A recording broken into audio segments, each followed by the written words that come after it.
Vandag kyk ons na iets wat jou aanlyn veiligheid drasties kan verbeter: twee-faktor verifikasie.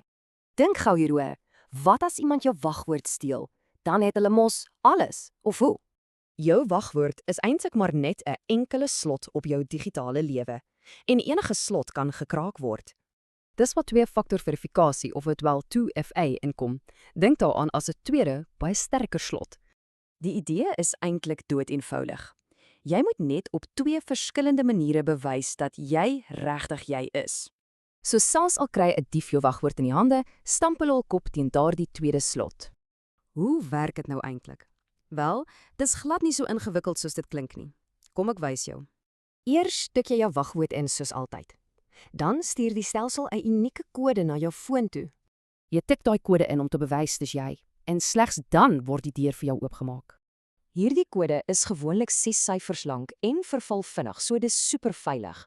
Maar hoekom al die moeite vir 'n ekstra stap? Wel, die voordele is nogal groot. Eerstens, dit hou bowe uit jou belangrike rekeninge uit. Al het hulle jou wagwoord, kom hulle nêrens.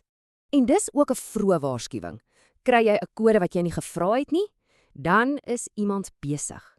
Okay, maar is daar enige nadele? Ja, daar is 'n paar goedjies om van bewus te wees.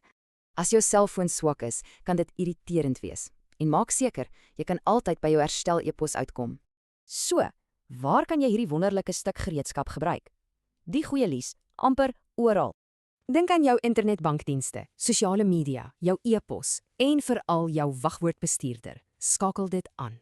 So, die slotsom is dit. 'n Wagwoord op sy eie is deesdae eenvoudig net nie meer genoeg nie. So die vraag aan jou is jou belangrikste rekeninge veilig? Gaan skakel twee-faktor verifikasie vandag nog aan.